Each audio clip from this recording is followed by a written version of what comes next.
Hi everyone. So today we're going to be exploring the Syrian and Russian government's brutal attacks on Syria's Palestinian population in the refugee camp of Yarmouk. So I'm joined today by Nidael Betare. So Nidal has worked previously for the Syrian Arab Red Crescent, Danish Red Cross, as well as NPR. So he's currently the managing director of the People Demand Change (PDC), which is an aid and development firm which seeks to assist communities and civil society groups globally, primarily in the MENA region. So PDC also provides third-party monitoring and evaluation of local services and development projects. And PDC's more recent work has included assisting in evacuations from Afghanistan. So Nidal is also from the Palestinian refugee camp in Syria, Yarmouk, around which our discussion will center.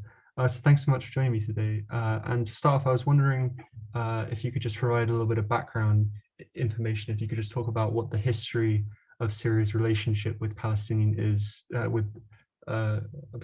in general is, and then focusing on Yarmouk in particular. Since 1948, since the Nakba, Palestinian refugees, like a big part of them moved to Syria seeking refuge there. And between 1948 and 2011, the number of Palestinian refugees in Syria was like the eve of the revolution. About like 500,000 Palestinian refugees live in about 12 camps in Syria across the country. Yarmouk camp was the biggest one of them. However, the relationship between Palestinians and Syrians in general is like it's two levels. It's very important to understand that the political part of this relationship, it was specifically between the Palestinian political structures over the years and the Syrian governments before Hafiz al-Assad and during Hafiz al-Assad and after Hafiz al-Assad. This is how I like to divide it. So Hafiz al-Assad basically was the largest part of the history in the history of the relationship between Syrians and Palestinians. And the other level is like the popular level, like people's level, social level. There was a kind of semi big integration between Syrians and Palestinians in the societies, although Palestinians over like kept their traditions, their values, their could save it inside the camps, especially inside the camps. This relationship between the Palestinian movement and political movement and the Syrian governments, it was like up and down many times. It depends on the history, what years we were talking about. But as I mentioned, maybe like the most important part was when Hafiz al-Assad was in power, because like he ruled Syria from 1970 to until his death in 2000, I think 2000, 2001, I don't remember actually. So he ruled Syria for 30 years. During his era, the Palestinian movement, he tried actually to control the Palestinian political movement, and by doing so many attempts to control the Palestinian Liberation Organization. Because in the Arab world at that time, if you can control the Palestinian Liberation Movement organization, PLO, you basically can control the whole Arab world. The Palestinian cause was at that time the central cause for all Arabs. And geographically, like Hafiz al-Assad because of the historic geographical relationship between like Syria, Palestine, all that area, Jordan, Lebanon, Bilad al-Sham. So it's like close countries to each other. So Hafiz al-Assad benefited a lot from this geographical and geopolitical leverage that he had. And they tried so many times to control PLO by sometimes by power, and this led to many that in Lebanon during the civil war in Lebanon between the forces of PLO and the Syrian army. Um, how it got a lot personal actually between Hafiz al-Assad and Yasser Arafat at the time, and this like personal relationship between both of them like kept this tension going on until the death of both of them. I don't remember at any time that during Hafiz al-Assad that era that there was good relationship between the PLO and the Syrian regime. With Bashar al-Assad, things changed a little bit. It's just because the whole region changed after the invasion of Iraq in 2003. Everything like the geopolitical situation changed, so politics changed.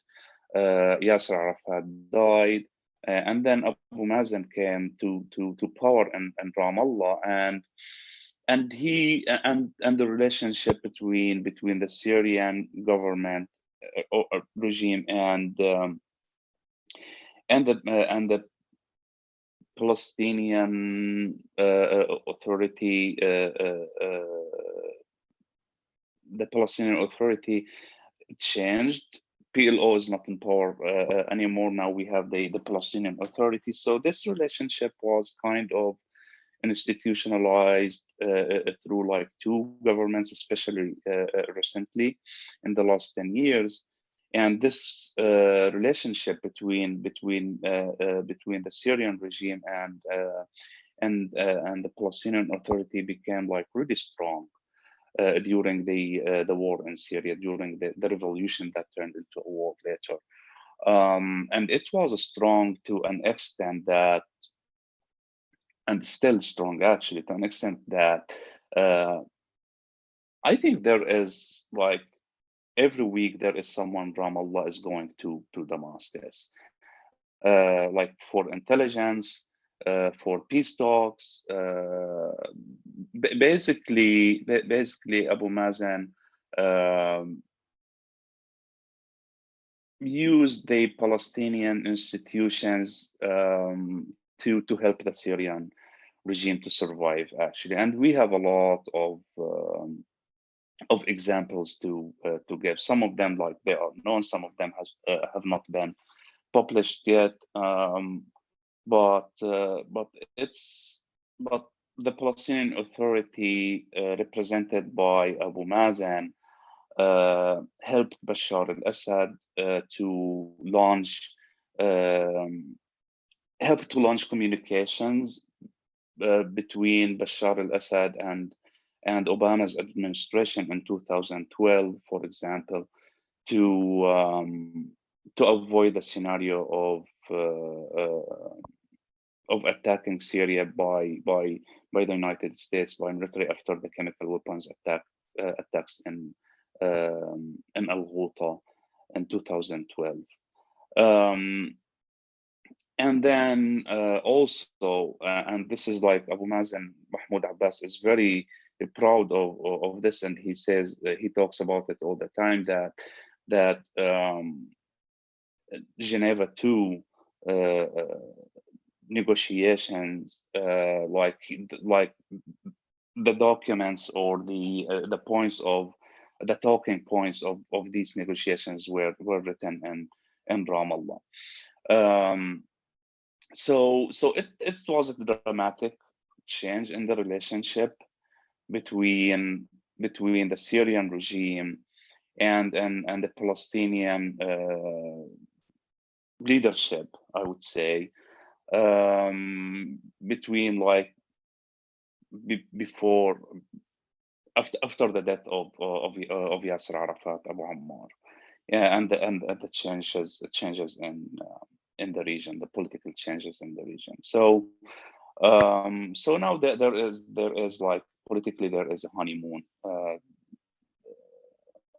between honeymoon period, between Mahmoud Abbas and Bashar al Assad.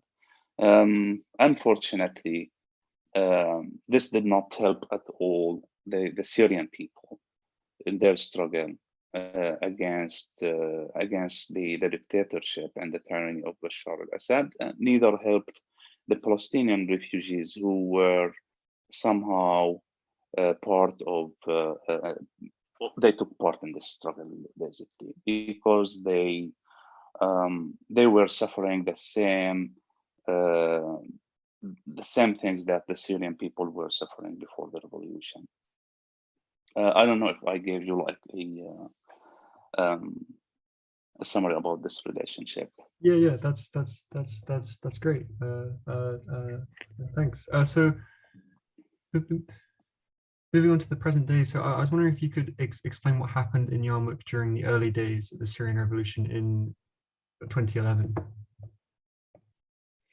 Sure. Al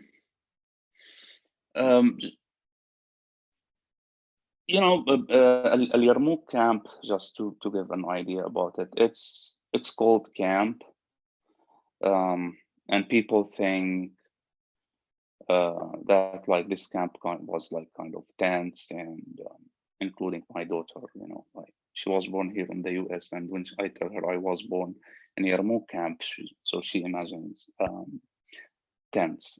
No, actually, it was a big neighborhood that hosts more than between 800, sometimes 1 million people. Only 150,000 of them were Palestinians, and the rest were Syrians. But and this camp had, since it was established in 1950s, it played a very active role in the lifetime of the Palestinian movement, whether it's the political movement, the armed movement, and the cultural movement, actually. So in Yarmouk camp, we used to have all the big, not headquarters of the Palestinian factions, but their main offices were there. And Yarmouk camp is really, I would say, the witnessed the history of the Palestinian people since Nakba until its destruction in 2018. So I was saying that Palestinians in Syria, I think people should understand that when we were born in Syria as Palestinian refugees, we never had a citizenship. We never had any kind of citizenship. We were born refugees and lived our life in Syria as refugees. I am a refugee, and my father was born in Palestine, and then he moved to Syria after Nakba, and he lived all his life as a refugee. My sisters, my brother, all of us. So we never had this sense of complete belonging to Syria, because we were always like, there was always this distinction between us and the Syrians, that we are refugees in this country, and Syria is hosting us until we return to to Palestine, and so many generations lived like this. Um, so but in general, the situation in Syria, um, like living under dictatorship, like it was like tough for the Syrian people, like during Hafiz al-Assad, and then it continued with Bashar al-Assad as well. Um, so when the Syrian revolution started in March 2011, uh, I don't think that there were a lot of people, or a lot of Palestinians thought too much into it. It was just kind of um, genuine reaction that they joined the revolution. Um, but then, like, some pauses like happened when people started to think about the history of Palestinians and the region, and how um, they always paid high prices in similar situations, or like other, like, or wars, civil wars, like what happened in Lebanon, like Jordan in 1970, Black September. Later, the whole period of the civil war in Lebanon, and then even like in the invasion of during the invasion of Iraq, Palestinians in Iraq, also they like really paid high price. During the war in Kuwait, Palestinians paid heavy price. So people started thinking in these terms, that what will happen if the situation in Syria was escalated more, and it was very clear that it would. Um, and Also, I think there was something generational when it comes to the Syrian revolution. I think people who were older, who really lived through an Nakba, I mean, they were aware of their life, and they remember Nakba days. They were maybe 10, 15, or 20 years old when they left Palestine. Um, and also they lived, like, they remember all this history about being in a war in Lebanon or Jordan. I think they had some resistance to be part of the Syrian revolution.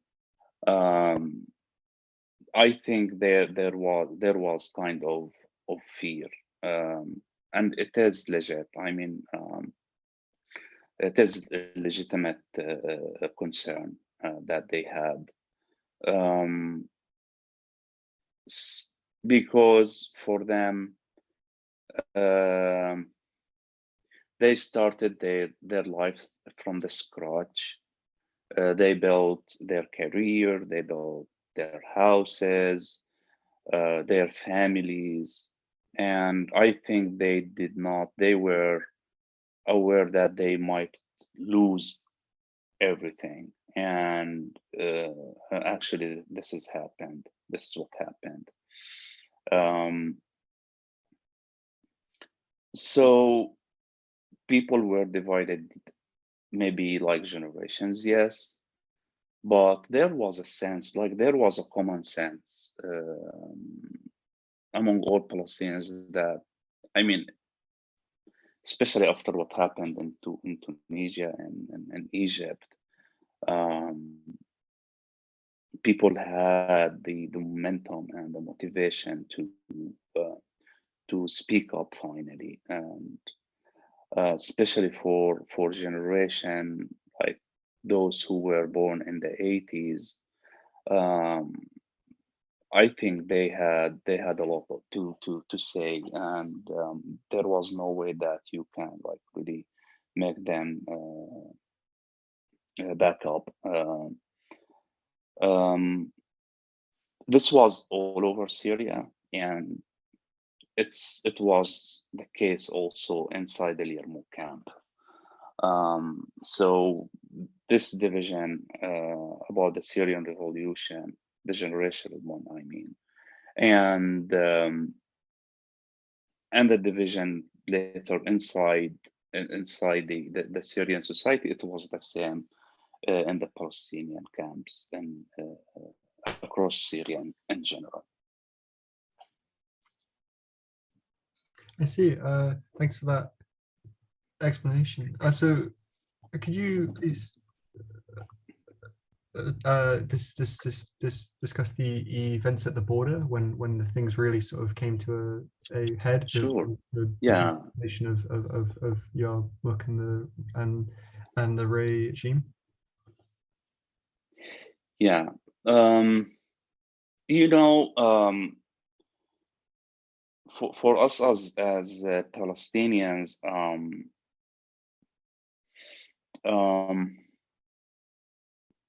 it's very hard to go to the borders with the occupied Golan Heights. Um, so you need a permission from security forces to go to the borders. Um, and it's not fun at all for like to go to a security branch to take a permission to visit the borders. So people did not do it that often unless like there is like a field trip in a school or something like this, um, which was very common. Other than that, as a Palestinian, you have your like there is a limit that you can reach when you head south towards the borders with the Golan Heights. So at that day when when the Syrian revolution started, um, it was so clear from the beginning that the Palestinian or the card of the Palestinian cause will be used by the Syrian government 100%. And it was like clear from their statements. It was clear from um, the language and the behavior they did. Like they behaved. I remember the spokeswoman of the Syrian government said that what's going on in Syria, especially in Latakia at the time, it was because it was trouble made by the Palestinian refugees there, and we are hosting them in this country, but they are becoming um impolite guests. Um, describing the Palestinian refugees in Syria, and then the cousin of Bashar al Assad, his name Ram Makhlouf, one of the most like the wealthiest in Syria, and well-known businessman. He said like he had an interview with some like TV, I don't remember, and he said the world should understand that the security um, of Israel is part of the security of Syria, and this was like a direct threat that um that if things in Syria escalate, we're gonna take it to another level. Um, we're gonna make it a confrontation with Israel, which is like the favorite um, game for the Syrian regime to use foreign policy and especially the Palestinian cause as a political card um, all the time. This is part of the mentality of the Syrian regime's mentality and never changed. Um, so at that day, and it was the first right to return demonstration. It was in May 15th, I think. On May 15th, it was like a Nakba anniversary. So Hezbollah and other organizations, Palestinian factions, including Hamas, they planned this global um, like to return demonstrations at that day, like it. So it happened in Lebanon, Syria, and West Bank and Gaza altogether, and Jordan. That people in all these places just walked towards the borders. Um, I have to say that people like there were thousands and thousands of people who marched towards the borders. And I would say that they really had um, pure, genuine emotions that they are really walking towards like their homeland. Um, but also it was real actually, like thousands and thousands of people just like marching or in buses, and then you arrive to to that to that area. I don't remember actually the name of that location. I think um, Karm Zaytun, I think, like in that area in Jolan Heights. Um, and you see people like going to like down very steep uh, hill, just moving toward the borders, like a sea of people, like waves and waves of like thousands of people just moving. Um, uh, I arrived that day. I think I was with the Syrian Arab Red Crescent, um, and then I don't. I mean, it's a lot of details in that day, but it included like the Syrian, the Israeli soldiers shooting and killing. As far as I remember, maybe three guys. One of them was like our neighbor. Um, it was a bloody day. Actually, that day it was something in the history, to be honest. And then people returned um, to their camps, and but they felt used. I remember, like after going back to a Yarmouk camp, talking to people there. People were angry. They felt that we were used to send a message um, to the Israelis by the Syrians or the Syrian regime, and um, the price was like three young people were killed. Um, and like this day, people still discuss it until today. Was it right? Was it wrong? Um, I definitely can like and I'm confident to say that there was a big mistake.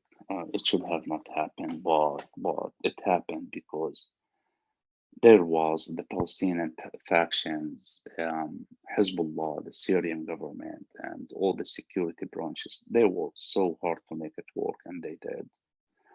Um, and then it happened again in June with the next anniversary. Um, but the second time was like even like more blood was shed, and I think like about 30 people were killed. Um, and I mean, the funeral was just crazy. Um, it was like the funeral was not a funeral actually. It was more. It was like a demonstration, a protest. Thousands and like maybe 30,000 people were in that demonstration, in the funeral. And then things escalated, and as it was escalated all over Syria, and Yarmouk camp became in the Syrian during the war in Syria like a symbol for hunger, starving people to death, and siege, um, and another Nakba for Palestinians.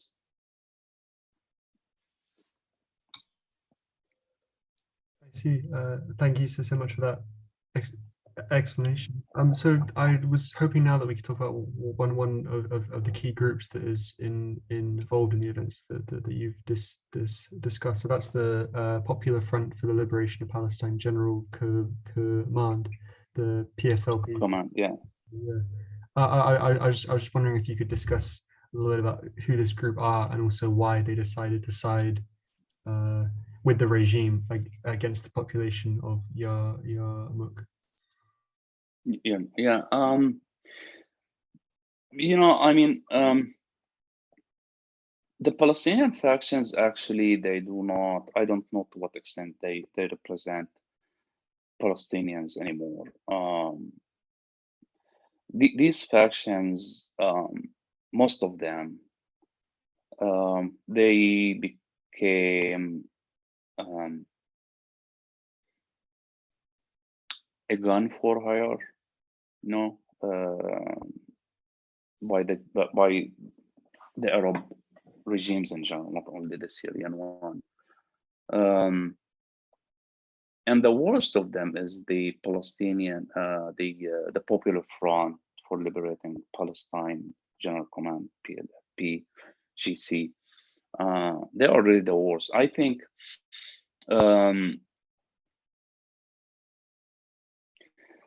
they are very loyal to the Syrian security, and their relationship with the Syrian regime was always about security. And they played in the like many times. It was not like like for PLP General Command. It was not the first time that they stand by the Syrian regime. I mean, like historically, like they had very good relationship with the Syrian regime. And they played a big role in militarizing Al Yarmouk camp from the beginning of the Syrian revolution, because General Command, like, they started to establish security or guards groups inside the camp and giving them weapons to quote unquote protect the camp from people from who are outside from the camp. Like they use this argument that we need to protect Al Yarmouk camp from people who may come and protest inside the camp. I mean, like, it was just a crazy idea. But it was happening all over the country, that neighborhoods who, like, people who are loyal to the Syrian regime, they used to establish this groups, and the government gave them weapons to protect their neighborhoods. So it's and PFLP, well, General Command, like, they were already established since like the 50s, and they have their offices, they have their people, they have their military camps even. So they were well established to help the Syrian government, and we were not surprised actually as Palestinians. I mean, we always knew that this group, specifically this group, um, is just like another Syrian security branch inside the camps. This is how we always perceived them. Um, so that was not surprising, and they played and they were responsible. Like they were the ones like who rented the buses and gave money to uh, they organized like the right to represent demonstrations in Syria on behalf Hezbollah and the Syrian government. Um, it's just like an example, like a clear example for their collaboration and how they are um, fundamentally connected with the Syrian regime. Like they are part of the Syrian regime. Um, um, they are part of this structure that the Syrian regime built politically in Syria. So um, so that was not surprising actually, and they played this role not only inside Yarmouk camps. No, they became later like the one like on front lines, like fighting with the Syrian army against the Syrian people, and they committed a lot of the crimes against humanity, like or war crimes um, across the country. Um, Maybe two of them are like famous examples in the war of Syria that PFLP General Command like participated in, like it was Aleppo, the last war in Aleppo, and the current fights and battles in Deir ez-Zor in northeast Syria. Great. Thanks. So moving forward in the timeline, eventually the PFLP-GC and the regime are supplanted by the FSA. So I was just wondering if you could talk a little bit about what the FSA's relationship with the population of Yarmouk was like once they're able to take over the camp. Uh, I mean, FSA is just like a big name that really does not uh, describe the Free Syrian Army really. It's just like it was local people who held guns and fought the government.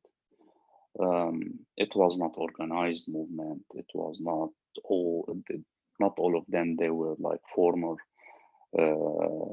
Syrian army officers who defected or soldiers who defected. It was not always like the case. So maybe like it's not even fair to describe them as an army. You know? They are just like normal people, civilians who like were attacked brutally by the Syrian security forces and the Syrian army in a way that they've never imagined that it would happen. Um, so like they held guns to protect themselves at the beginning, and they called themselves the Free Syrian Army, but they were not equipped.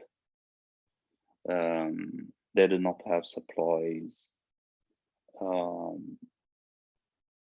So this is the Free Syrian Army, and it's very different from how like from all the other like from the militias and the armed groups who were established and grew later and turned into like these Islamist groups. They are very different. They are not the same at all. The Free Syrian Army, it's like a very brief period in the history of the war in Syria. And they had good relationship with people like inside the Yarmouk camp, because there were people from Yarmouk camp itself. I mean, and let's just remember also that the Syrian government was the first who really armed people to attack the peaceful protests when the Syrian revolution started. So the Free Syrian Army, like all this group of people who call themselves this Free Syrian Army, I think like they genuinely like were believed in what they were fighting for, and I don't think that they had so many choices but to do that. And their relationship with people inside Yarmouk, it was not that, it was normal. I mean, and all over the country, I mean, they had good relationship with the Syrian people in general. I see. Thanks for that insight. So I was wondering now if you could explain the effects that the eventual besiegement of the camp that the regime imposed, or what effects did that have on the population? I mean, the people were like Yarmouk camp became like well known around the whole globe, you know, like and everywhere in every corner in this world, like they heard of Yarmouk camp and they knew about it, because it became very known as like there are people are being starved to death, and people are eating the flesh of dead cats and dogs in the streets, and crawling on their hands and like elbows and knees, trying to reach a field of grass to cut some grass and bring it back to their home to feed their kids, navigating their ways like among the bullets of the snipers who were like surrounding the camp from so many sides. So people started to leave. In general, people left Yarmouk camp after the Meg attack. I think it was in December 2012. I think, I'm not sure. I have to check. Big number of people. That was like another Nakba. This is how they describe it. Like people who left, including my parents. It was like another Nakba. People like just holding their whatever they could carry on their shoulders, including their kids, and leaving, walking out of their Yarmouk camp. And my father told me that he knew that he was not gonna be able to see his house again. This is the feeling that he had when he was leaving. But some people stayed. About 30,000 people stayed in that area, and then the number started like to shrink. People started to go to more south, like to other areas where it was not as besieged as the Yarmouk camp. But also these areas were not like an ideal situation. They were also besieged, but like maybe there was like they had some capacity, they had some money, some areas or some fields to grow food. And then I think by 2018, May 2018, when the Russians destroyed the camp, there were like maybe like 2 to 3,000 people maybe inside and totally inside the camp. I think so. I mean, so like it's not that a huge number, you know. Um, and most of these people, they left to Lebanon or to Turkey, and they ended up in Europe and Sweden, in Germany. Like there is a whole like Yarmouk camp, a new Yarmouk camp now in Sweden. I think like maybe there's like 50,000 people from Yarmouk camp. They are in Sweden maybe now. Um, and then the camp is destroyed. I mean, it's gone basically. There are no people to return to that to to what's left in that camp, because it's like basically it's destroyed. Most of it is destroyed now. It's like you like it's just the whole society. You just like pulled it out from its um, I don't want to say roots, because it was an exile as well, for Palestinians. We were still refugees, but like there was a society, there was life in that camp, and it's dead now. If I'm like, maybe this is the best way to describe it. I see, yeah. And just to pick up on something that you mentioned earlier, could you expand on the role of Russia specifically in destroying the camp? Yeah, I mean, I don't understand it until today, to be honest with you. Why would the Russians do that? The Russians just like they had there was a group of ISIS inside the Yarmouk camp in a small part in the south of the camp actually, and they were negotiating with them leaving to going out of Damascus somewhere, and then we heard that they are trying to contact, or they are negotiating also with the armed groups in southern Damascus, including ISIS in Yarmouk camp. And they had an evacuation agreement, and it was supposed to take place, but then I don't know if there's anyone knows what happened until today that it changed this plan, and then the Russians just like flew over the camp and just dropped tons and tons of bombs, and destroyed it basically. Uh, and then the left people who were left, like maybe 5,000 of them, they left. They were offered to leave to the northern Syria, and they were evacuated by buses from Yarmouk and and the neighborhoods around Yarmouk to the north, to northern Syria and Idlib.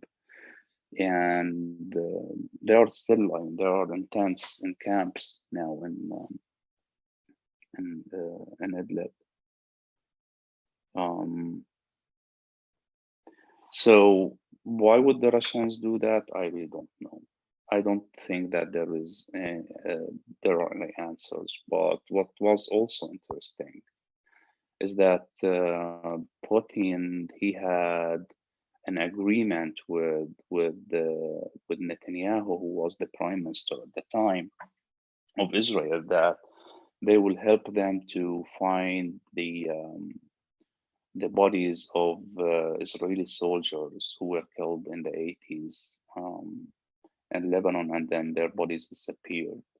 So apparently there were like some of them, they were buried in the Martyrs cemetery in Yarmouk camp.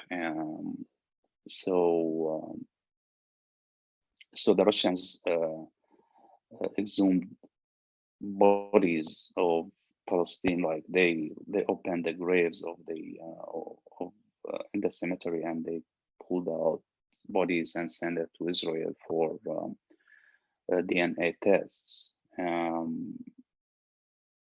They found one of the Israeli soldiers, and but the rest of the bodies who are sent to Israel, we don't know where they are.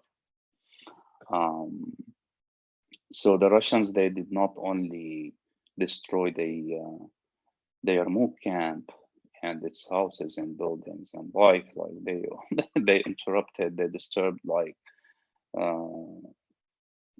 the dead people in their graves. I see. Yeah, that's absolutely shocking. So now that we've heard about the realities of what happened in the camp, I think it's important to discuss how some journalists on recent regime-minded tours have sought to retroactively justify these events. So the main argument that people have propagated is that the siege was necessary to fight extremist rebels like ISIS. So I was just wondering how you respond to this narrative that's been promoted online by some figures. Yeah, except that that ISIS was not under siege. You know, ISIS inside the Yarmouk camp had very strong relationship with the Syrian government and the Syrian army.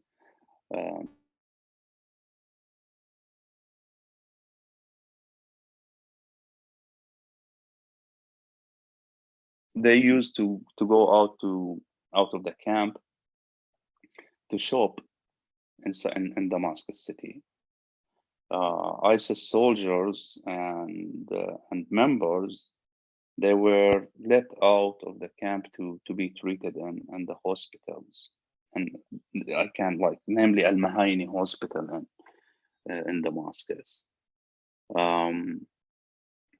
So like to start with, that siege did not target ISIS. ISIS was not besieged. It was a punishment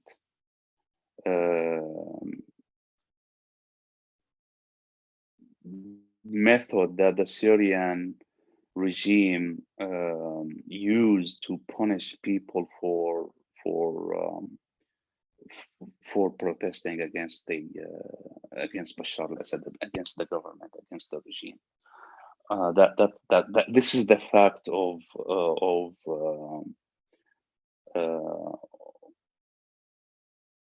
besieging areas like this. This policy, it was for punishing people. It was not for cutting out ISIS supplies on ISIS or any other armed groups.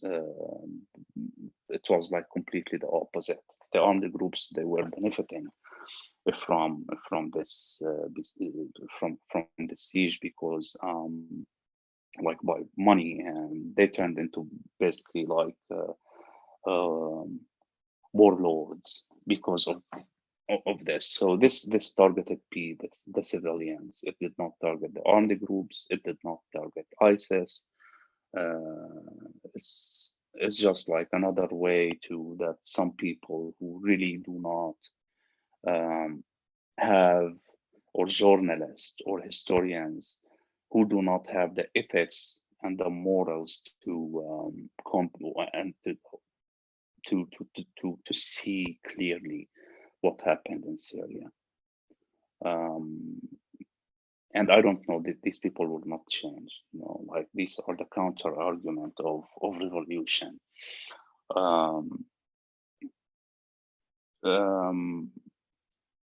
It's just they don't have any ethics. This is what I would say. I see. Yeah. Thank you for that explanation. So I'd like to move on now to the lives of people from Yarmouk in the present day. So what are the primary impediments faced by refugees seeking to return? I've seen that some have tried to attribute it exclusively to Western sanctions preventing the reconstruction of Yarmouk. Is this correct? And are there other factors that are also at play, preventing the camp from being reconstructed, other than Western sanctions?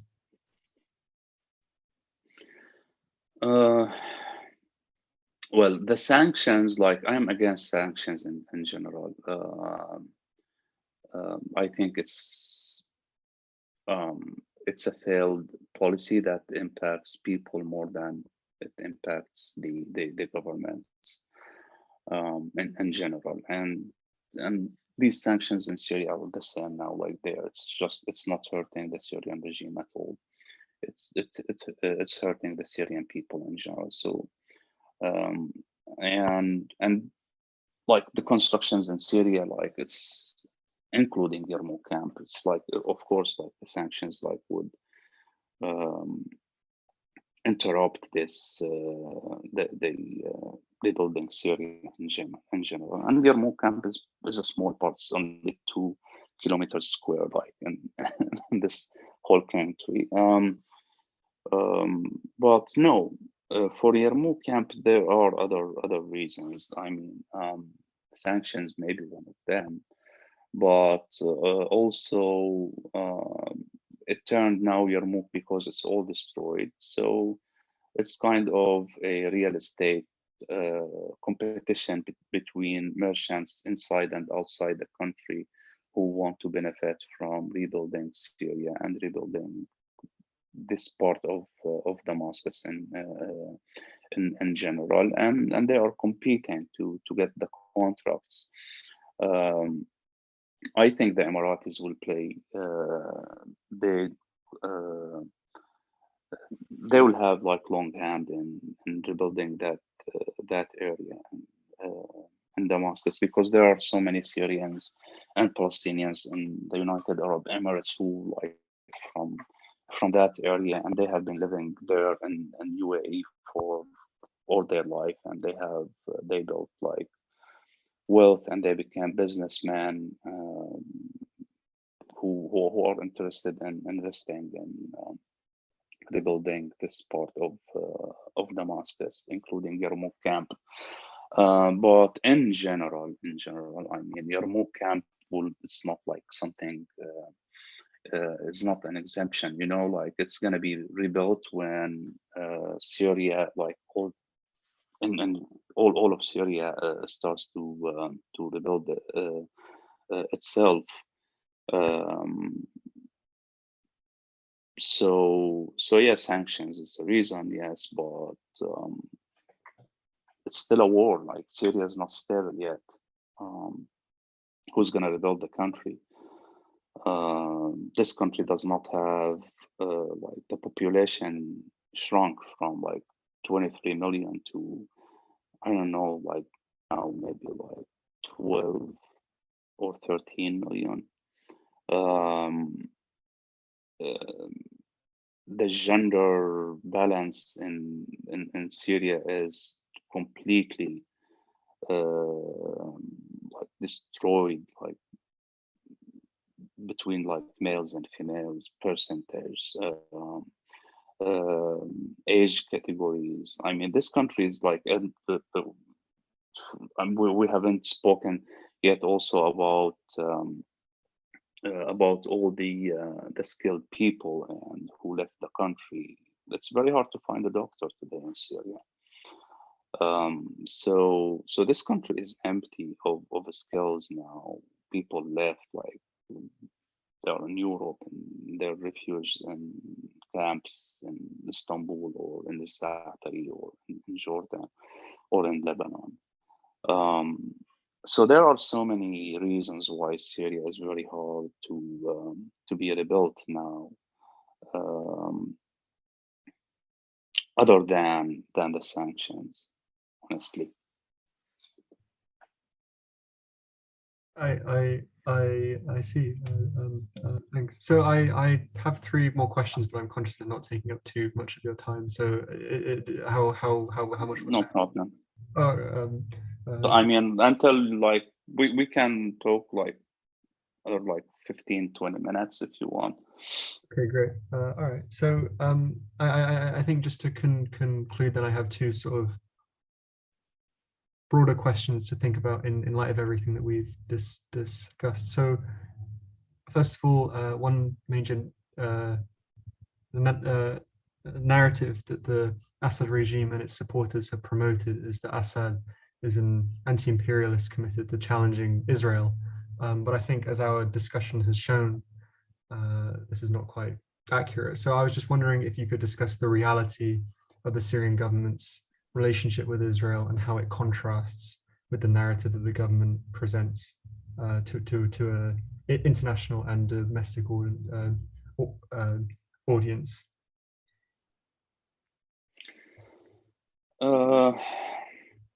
Well, let's just not forget that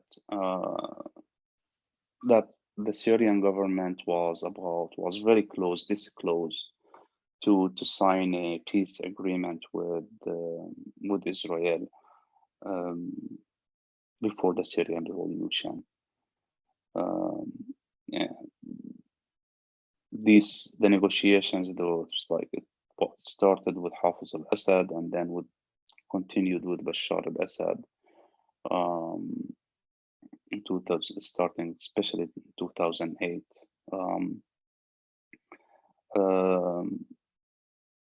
So there were negotiations and there was a peace deal somewhere. It's just the Syrian revolution and the Arab Spring in general like interrupted it. This is one. Secondly, I don't see. I am one of people who prefer to not mix these two things: the Syrian revolution and how the Syrian regime reacted to it, with the relationship with Israel. Two different things. I would say, even like, let's supposedly that the Syrian regime is anti-imperialism, is against Israel, and all these things. Is this a good reason to destroy, to kill the Syrian people? So this argument, to start with, has no sense in it, like does not have any logic. It's just immoral and ethical explanation for what's going on, what happened in Syria, and the massacre that's still ongoing until now. So two different things. I think. Secondly, the front lines between Israel and Syria were secured during Hafiz al Assad and Bashar al Assad as it has never been before since after 1973 and the ceasefire agreement. It's just like people used to, like, on the two sides of the borders between Enjoline and Golan Heights, they visit each other, they cross the borders and visit each other sometimes, or they used to, at least. So that there are so many lies in the narrative that the Syrian government and the Syrian regime and its institutions have been trying to promote globally. And there is a bunch of journalists and historians and intellectuals who really still think that the compass of policies and rights, it should be always the relationship with Israel. this is a disaster, and it is a disaster now that it is a divisive one that is dividing the, like, this is what divided the left in general. This is what divided the whole world, you know, like the world was divided over what's going on in Syria. And these journalists who are building or promoting this argument, they are just like, um, they will go down very badly in the history, I think. Um, um, I will say it again. I said it twice, and this is the third time. They do not have any morals or ethics. This is how I see that. Yeah, no, I think you're completely right, and thanks for that analysis. So I just have one final question I'd like to conclude with. The Palestinian cause appears to have attracted a lot of sympathy and support in the anti-war movement, but the same doesn't seem to have happened to the Syrian revolution, despite the plight of Palestinians in Yarmouk. So I was wondering why you think this is the case. Yeah, because there is misunderstanding and there is a lack of um, maybe there's lack of information, uh, misunderstanding of what happened in Syria because of the lack of this information. Um, and there are things that you really cannot understand why it's going, what's happening.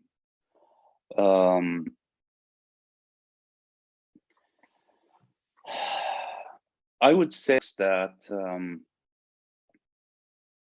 that for me as Palestinian, and how I see the struggle with Israel, and how I see the situation in Ramallah or in Gaza, has changed dramatically after what happened in Syria because of what you said now, because of this division, and because of um,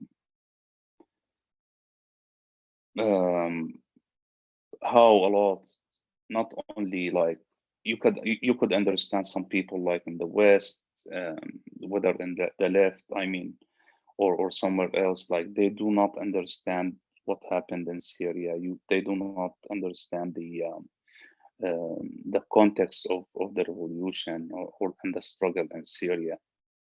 But what strikes me over and over again is the Palestinians themselves, who really still think that Bashar al Assad is the savior. This breaks my heart, um, because these are my people, and yet they are rooting for the man who slaughtered like all these people behind me. You need, like, do you see these pictures behind me Yeah. on the wall? Like these are like mostly like most of them, they are like Palestinian activists, like were tortured to death in the regime's prisons. These people were not uh, holding any guns. Um, they were not Islamists. They were just like activists, like, and artists and civil society, uh, like activists. Never held a gun, um, but they were all killed, or they are or disappeared because of their positions, because of, like, they called for human rights and for freedom, to be treated as humans. So I don't understand why it is okay to fight for your freedom in Palestine, and you are not allowed to fight for your freedom in Syria.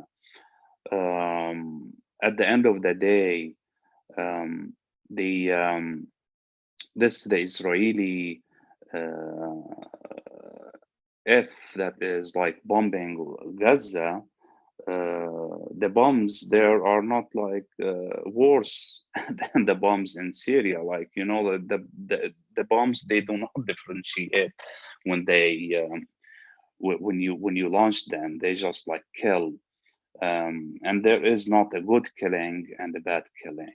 Killing is bad always, and killing the Syrian people is justified and should not be justified.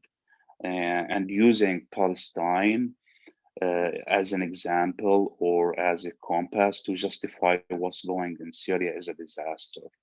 Um, um, First of all, it does not have any logic in it, and secondly, it has no morals at all whatsoever in it. So um, all these people and voices, like Roger Waters, for example, and what he's like, all these things that he's promoting, or against the white helmets in Syria, for example, but he is like he is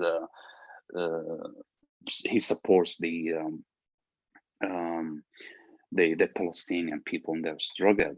Um, well, I don't understand the logic behind his understanding and his reaction, nor I would understand or accept um, what Palestinian intellectuals and activists would describe, or the way they are perceiving what's going on in Syria. And by seeing and promoting Bashar al Assad as like the savior of the Palestinian cause.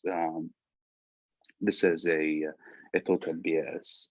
It's just like disconnected from reality. These people do not understand the reality at all. And I am committed to like just keep fighting these people, to be honest with you. I mean, it's I am Palestinian, but I don't want to use um, um, my cause to justify the slaughter of whole people, like the Syrian people. Like it's incredible. It's incredibly disappointing and upsetting and heartbreaking to see Palestinian intellectuals and activists in West Bank and around the world actually like supporting Bashar al-Assad. And they don't see Yarmouk camp. I don't think that they care about it or they ever cared. They are one-sided. Like they have one side for the story. They don't want to see behind it, and they don't want to read um, or understand what happened. And it's bad. And they are bad people. I mean, they are again, for the fourth time, like these people do not have any morals or any ethics. Absolutely, yeah. Well, Palestine should not be the compass uh, um, of morality. Regardless of what happened with the Palestinians in Syria, um, um, the Syrian people were slaughtered in a way that people cannot imagine it yet. It's very bad to an extent that people do not have the capacity to imagine the brutality that happened and still happening in Syria.